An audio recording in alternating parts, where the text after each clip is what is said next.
Hello friends, હું છું કીર્તિકા. અમે ગુજરાતી રેસિપીઝમાં તમારું હાર્દિક સ્વાગત છે.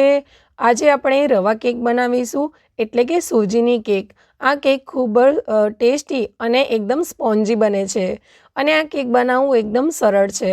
ખૂબ જ ઓછી સામગ્રીમાં આ એકદમ ટેસ્ટી કેક બનીને રેડી થાય છે. આ કેક આપણે કુકરમાં બનાવીશું.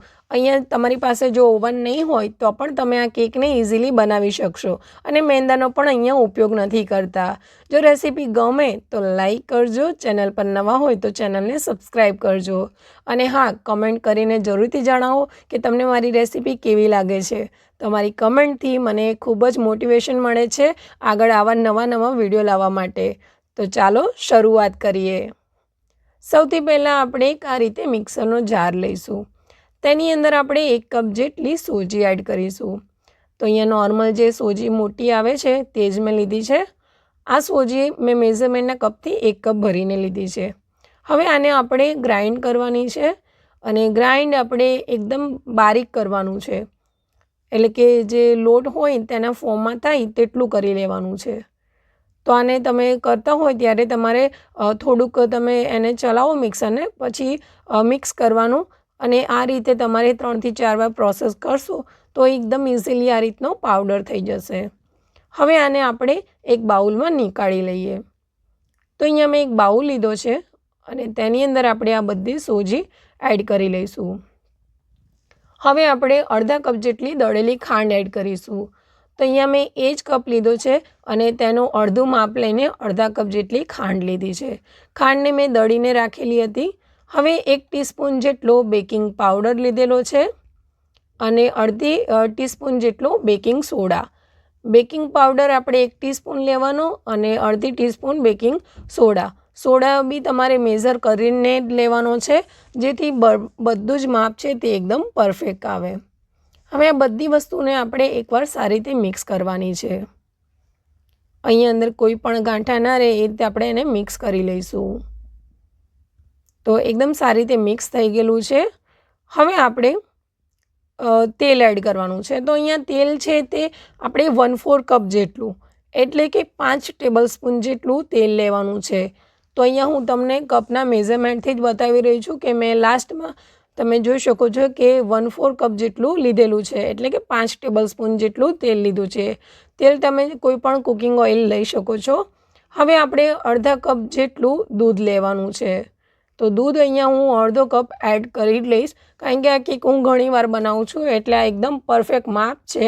તમે ડાયરેક્ટલી બધું એડ કરી લો અથવા થોડું એડ કરો. અને આની અંદર તમે થોડુંક ચપટી મીઠું એડ કરજો, જે અહીંયા બતાવવાનું સ્કીપ થઈ ગયું છે, પણ તમે એક સાધારણ મીઠું જરૂરથી એડ કરજો. હવે આ બધી વસ્તુઓ આપણે સારી રીતે મિક્સ કરી લઈશું. તો એક પણ ગાંઠા ના રહે એ રીતે આપણે એને મિક્સ કરવાનું છે. અહીંયા આપણે જે દળેલી ખાંડ છે એ હું પહેલેથી રાખું છું બનાવીને, એટલે અમુક વાર કેવું થાય કે અંદર થોડા ગાંઠા થઈ જતા હોય છે. એટલે જો તમે પણ એ રીતે કરતા હોય તો તેને સારી રીતે મિક્સ કરવાનું છે. અને આને મિક્સ તમે જેટલી વાર મિક્સ કરો એટલી વાર એક જ ડાયરેક્શનમાં એને મિક્સ કરવાનું છે. તો અહીંયા તમે બેટર જોઈ શકો છો કે એકદમ સરસ મિક્સ થઈ ગયેલું છે. હવે આપણે અહીંયા વેનીલા એસેન્સ એડ કરવાના છે. તો અહીંયા તમે બોટલ જોઈ શકો છો. આ રીતે તમને કોઈ પણ સુપર માર્કેટમાં કે બ્લિંકિટમાં પણ તમને મળી રહેશે. હવે 1 ટીસ્પૂન જેટલું આપણે મેઝર કરવાનું છે અને 1 ટીસ્પૂન જેટલું વેનીલા એસેન્સ એડ કરવાનું છે. આ એસેન્સ એડ કરવું એ એકદમ ફરજિયાત છે. આનાથી બહુ જ સરસ એવો ફ્લેવર આવશે અને તમારી કેક એકદમ સરસ બનશે. તો હવે આને આપણે એકદમ સારી રીતે મિક્સ કરી લઈએ. તો એક જ ડાયરેક્શનમાં એને મિક્સ કરવાનું છે. જો તમે ક્યારે પણ આ રીતે રવા કેક ના બનાવી હોય તો પ્લીઝ એકવાર જરૂરથી બનાવો, બહુ જ ટેસ્ટી લાગે છે. તો આ મિક્સ થઈ ગયેલું છે. હવે ઢાંકીને આપણે 30 મિનિટ માટે એને મૂકી રાખીએ. તો અહીંયા 30 મિનિટ થઈ ગયેલી છે અને આપણું જે બેટર છે તે ફૂલીને સેટ થઈ ગયેલું છે. તો અહીંયા તમે જોઈ શકો છો કે સોજી છે તે એકદમ ફૂલી ગઈ છે અને બેટર પહેલાં પતલું હતું અને હવે અત્યારે એકદમ થીક થઈ ગયેલું છે. તો બસ આપણને આ રીતનું તૈયાર જોઈએ છે કે સોજી છે એ પરફેક્ટલી ફૂલવી જોઈએ. એટલે તમારે એને 30 મિનિટ માટે તો મૂકી જ રાખવાનું. હવે આની અંદર આપણે ફેંટેલું દહીં એડ કરવાનું છે. તો દહીં છે તે મેં અડધો કપ લીધેલું છે અને તમે જોઈ શકો છો કે દહીં મેં એકદમ પાતળું કરીને લીધું છે.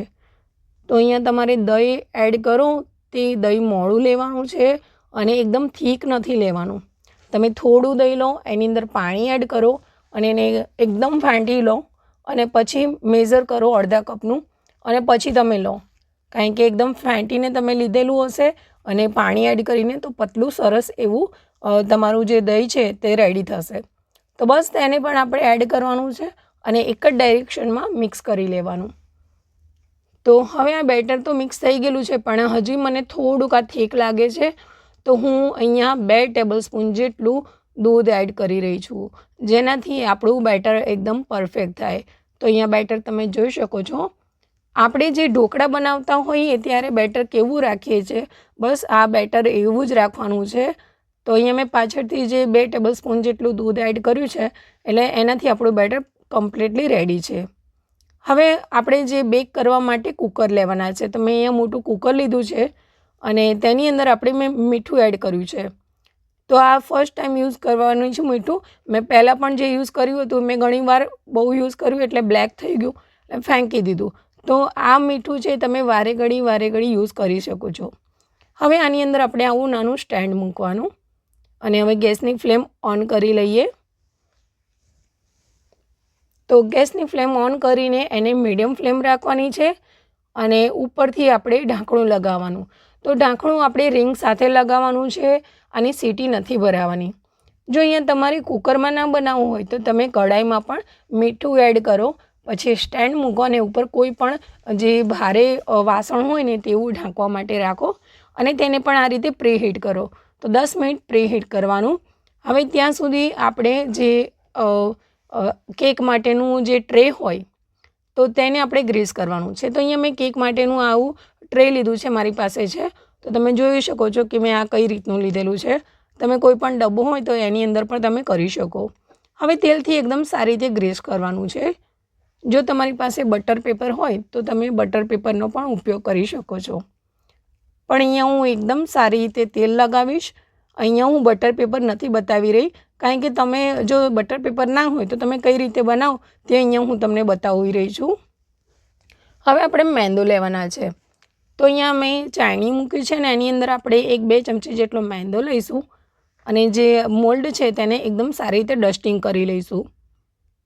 તો આ રીતે આપણે એકદમ સારી રીતે ડસ્ટિંગ કરી લેવાનું.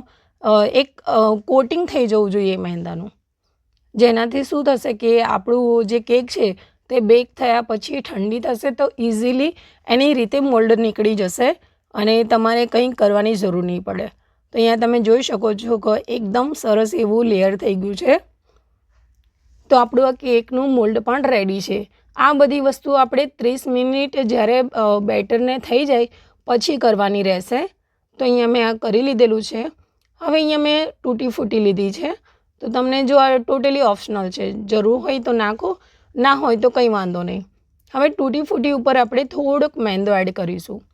મેંદો એટલા માટે એડ કરીએ છીએ કે તૂટી ફૂટી આપણે જ્યારે બેટરમાં એડ કરીએ ને તો તૂટી ફૂટી એક જ સાઈડમાં બેસી ના જાય, બધે સરસ આવે તે રીતે આપણે એના માટે મેંદાથી એને કોટિંગ કરીએ છીએ. હવે બેટર છે તે આપણું 30 મિનિટ થઈ ગઈ છે. તો તેની અંદર આપણે આ રીતે એડ કરી લઈશું અને હવે એને મિક્સ કરી લઈએ. તો આપણું બેટર કમ્પ્લીટલી રેડી છે.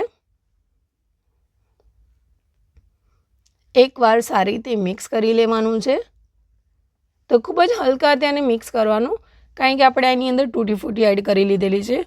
અને હવે આ બેટરને આપણે જે મોલ્ડ રેડી કરીને રાખ્યું છે તેની અંદર એડ કરીએ.